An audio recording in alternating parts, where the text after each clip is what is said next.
जय हिंद साथियों, स्वागत है आप सबका एक और नए वीडियो पे। तो पंडित रविशंकर शुक्ल विश्वविद्यालय रायपुर जो कि बड़ी भर्ती निकल के आई हुई है। पंडित रविशंकर शुक्ल विश्वविद्यालय रायपुर में अगर आप भर्ती लेना चाहते हैं, ठीक है, तो यह विज्ञापन क्रमांक देख लीजिए यहाँ पे, और ये रहा आपका डेट। अतिथि व्याख्याता एवं अन्य हेतु विज्ञापन।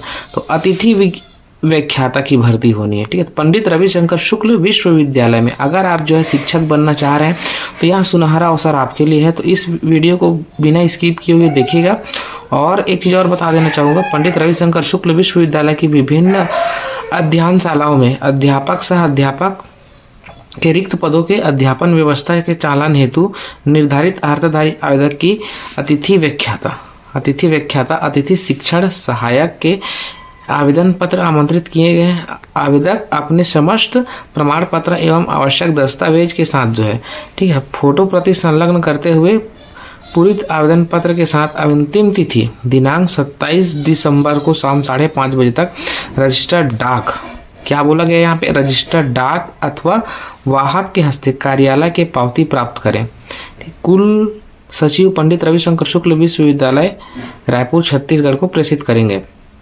आप वहां जाके स्वयं सीधे आप जमा कर सकते हैं, लेकिन यहाँ से आपको यहाँ पे कार्यालय से पावती प्राप्त करनी है, ठीक है।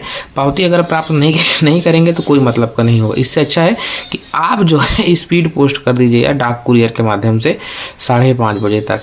अब इसकी जो जानकारी है, चलिए आगे हम लोग देख लेते हैं। यहाँ पे अगर आपको ज़्यादा जानकारी चाहिए तो यहाँ पे वेबसाइट दिया हुआ है www.prsu.ac.in। तो इस पे आप लॉगिन कर सकते हैं, ठीक है साथियों। लॉगिन कीजिएगा मोबाइल से या लैपटॉप से।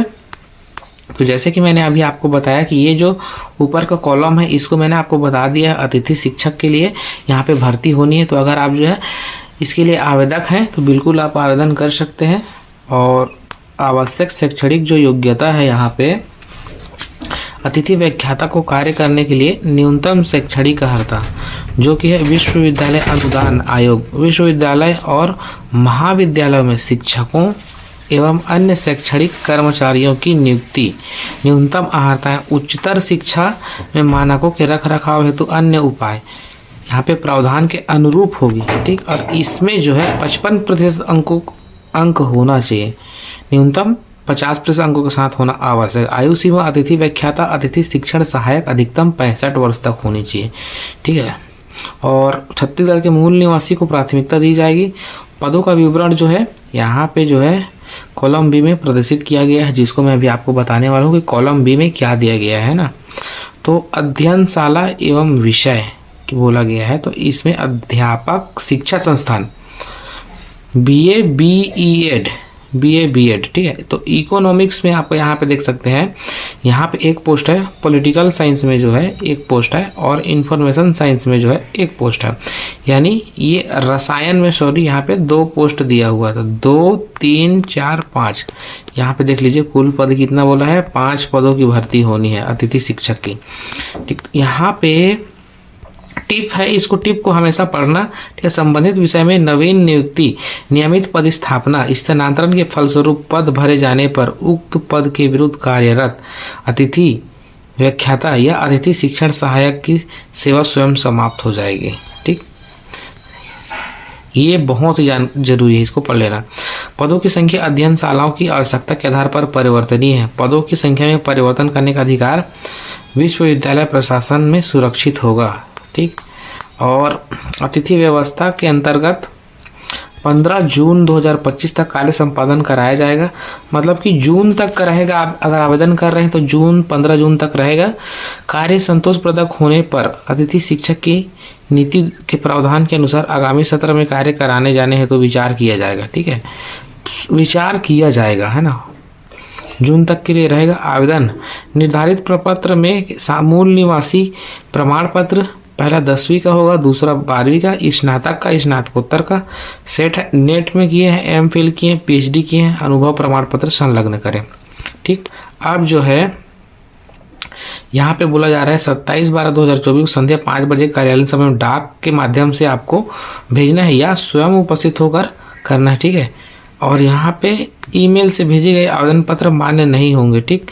आपको जो स्वयं जाना है, पहला, और दूसरा जो है आपको डाक के माध्यम से भेजना है। तो ये आपके ऊपर है कैसे जा सकते हैं।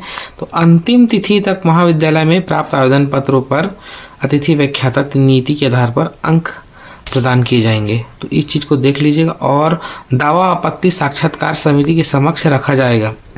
साक्षात्कार के अंकों सहित अंतिम गुणानुक्रम होगा। ठीक, चयनित अभ्यर्थी यहाँ पे लिखा है उपस्थित नहीं होता है तो उसकी दशा में दावेदारी खत्म हो जाएगी। अगर आपका चयन हो चुका है तो आपको वहाँ उपस्थित होना होगा, है ना, तभी जो है आप इस पे इसके हकदार रहेंगे। और इसमें जो सर्व महत्वपूर्ण है यहाँ पे विवरण अतिथि शिक्षक के लिए 40-45 मिनट के लिए व्याख्यान होगा, जिसमें 400 रुपये, इसमें 400 अंक होंगे। इसमें अतिथि शिक्षक 300 रुपये होगा, ये 400 रुपये का होगा। 40-50 मिनट व्याख्यान के लिए 4 कालखंडों में जो है यहाँ पे प्रतिमाह अधिकतम 41,600 रुपये दिया जाएगा। तो 4 खंड होगा, 4 चौक 12, 4 दूनी 8, 4 तिया 12, 4 चौक 16, और इसमें 3 खंड होगा तो 4 तिया 12, यानी 30,000 रुपये। मतलब 41,000 से 30,000 से 41,000 तक आपका जो है यहाँ पे पेमेंट बनेगा। 60 मिनट के एक व्याख्यान के लिए देख लीजिए, 60 मिनट के व्याख्यान के लिए 500 रुपये।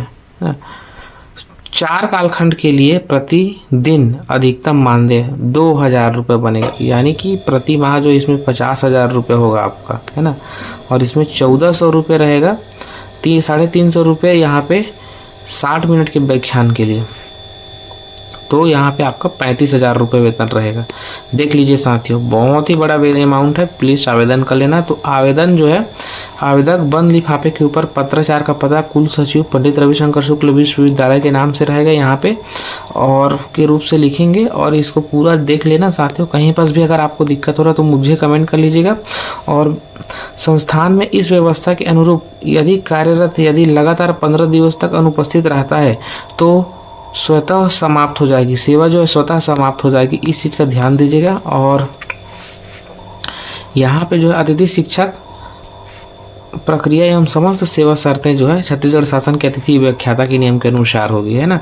तो ये सब देख लीजिएगा। और कहीं पर भी अगर आपको दिक्कत हो रहा है तो मुझे कमेंट कर लेना। चैनल को सब्सक्राइब करते हुए जाइएगा। CG job update 2.0।